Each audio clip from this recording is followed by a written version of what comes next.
नमस्कार, बीके गुरु क्लासेस में आपका स्वागत है। आज हम पढ़ेंगे कक्षा 10वीं गणित से चैप्टर नंबर 6 त्रिभुज की एक्सरसाइज 6.1। तो देखिए क्या है, कोष्टकों में दिए गए शब्दों में से सही शब्दों का प्रयोग करते हुए रिक्त स्थानों को भरिए। मतलब हमें दो में से एक का चयन करना है और खाली स्थान भरना है। तो देखिए, सभी व्रत खाली स्थान होते हैं। दो ऑप्शन दिए गए हैं, सर्वांग सम समरूप। सभी व्रत, देखिए जितने भी प्रकार के हम व्रत बना सकते हैं, ये सभी प्रकार के व्रतों का एक सा रूप होता है। एक समान रूप होने के कारण ये समरूप है। छोटे बड़े बहुत बड़े हो सकते हैं, इसलिए हम इन्हें सर्वांग सम नहीं कह सकते। हम इन्हें क्या कहेंगे? समरूप कहेंगे। सभी व्रत समरूप होते हैं। दूसरा देखिए, सभी वर्ग खाली स्थान होते हैं समरूप या सर्वांग सम। इसमें भी हम देखते हैं कि वर्ग छोटे बड़े हो सकते हैं। वर्ग छोटे बड़े हो सकते हैं, तो इसे हम कहेंगे कि एक ही रूप के होते हैं। एक ही रूप के होने के कारण हम इन्हें बोलेंगे सभी वर्ग समरूप होते हैं। तो यहां पर आएगा सभी वर्ग समरूप होते हैं, क्योंकि उनकी जितनी लंबाई होती है उतनी ही चौड़ाई होती है। खाली स्थान त्रिभुज समरूप होते हैं जिसमें सारी भुजाएं बराबर हो, ऐसा त्रिभुज तो समबाहु है। समद्विबाहु में दो भुजाएं मात्र बराबर है, तीसरी भुजा छोटी बड़ी हो सकती है, इसलिए हम उसे नहीं कह सकते कि सभी समद्विबाहु त्रिभुज समरूप होते हैं। सभी समबाहु त्रिभुज समरूप होते हैं। तो यहां हम लिख देंगे सभी समबाहु त्रिभुज समरूप होते हैं।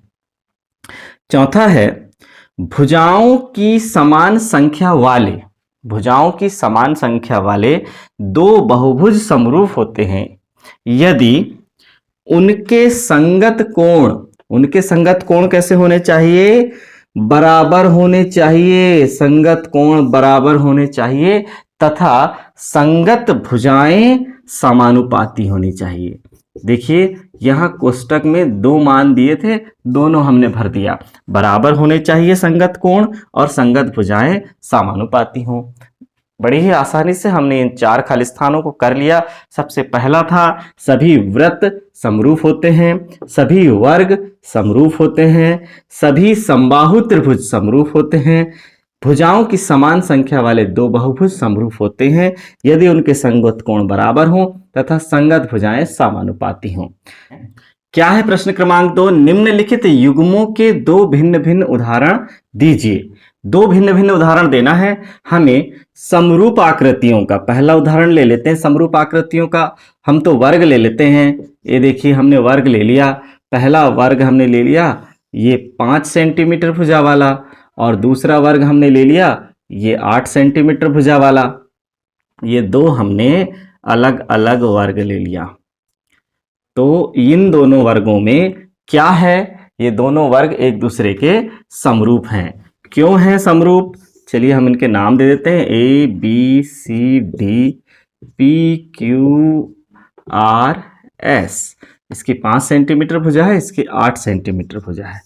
अब सभी वर्ग समरूप होते हैं। अभी हमने जाना कि जितने भी प्रकार के वर्ग होते हैं वो सभी समरूप होते हैं। हमने दो वर्गों का उदाहरण यहाँ पर दे दिया। इसी प्रकार हम दो त्रिभुजों का भी यहाँ पर उदाहरण दे सकते हैं।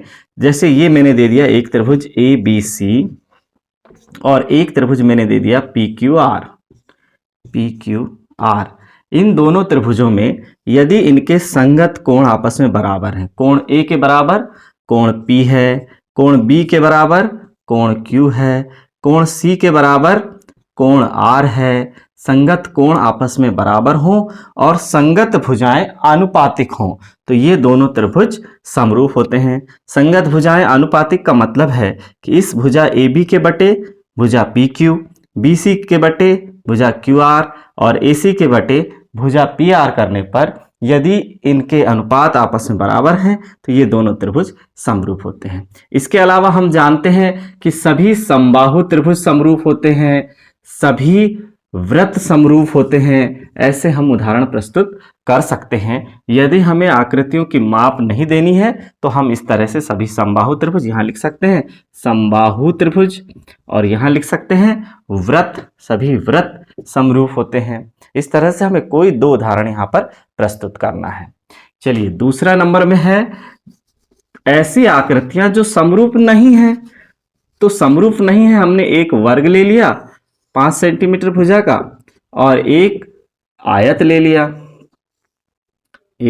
लिया जिसकी लंबाई 8 सेंटीमीटर और चौड़ाई 5 सेंटीमीटर है। इस तरह का हमने एक वर्ग और एक आयत ले लिया। तो ये दोनों समरूप हैं क्या? ये दोनों समरूप नहीं हैं। तो ऐसी आकृतियां जो समरूप नहीं हैं इस तरह से हम ले सकते हैं। एक हमने त्रिभुज ले लिया और एक हमने चतुर्भुज ले लिया।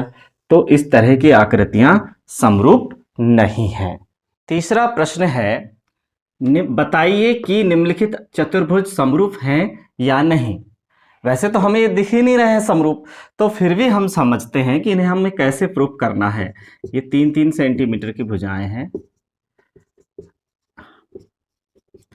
पहला चतुर्भुज है हमारे पास PQRS, इसकी प्रत्येक भुजा 1.5 सेंटीमीटर है। दूसरा चतुर्भुज है हमारे पास ABCD, इसकी प्रत्येक भुजा 3 सेंटीमीटर है। इस भुजाओं के अंतर मात्र के कारण हम ये नहीं कह सकते कि ये समरूप नहीं है।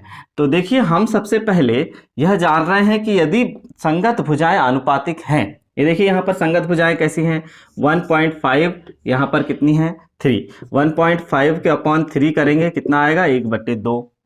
इसी प्रकार QR 1.5 के बट्टे 3, 1.5 के बट्टे 3, 1.5 के बट्टे 3। तो दूसरी शर्त यहां पर लागू हो रही है, कौन सी वाली, कि संगत भुजाएं आनुपातिक हैं। दो बहुभुज कब समरूप होते हैं? जब उनके संगत कोण बराबर और संगत भुजाएं आनुपातिक हों। तो दूसरी शर्त यहां पर पूरी हो रही है कि संगत भुजाएं आनुपातिक हैं। लेकिन क्या संगत कोण बराबर हैं इन दोनों आकृतियों में? संगत कोण बराबर हैं क्या? यहां पर ये देखिए, ये समकोण का चिन्ह बना हुआ है, अर्थात ये सभी कोण 90 अंश के हैं। दूसरे चतुर्भुज में सभी कोण 90 अंश के हैं, जबकि पहले चतुर्भुज में सभी कोण 90 अंश के नहीं हैं। तो दोनों के कोण आपस में बराबर नहीं हैं। कोण बराबर नहीं है, संगत कोण बराबर नहीं है। संगत भुजाएं तो आनुपातिक हैं किंतु संगत कोण बराबर नहीं है, अतः दोनों चतुर्भुज समरूप नहीं है। दोनों चतुर्भुज समरूप हैं नहीं है, समरूप नहीं है। यहां पर प्रश्नावली 6.1 समाप्त होती है। धन्यवाद।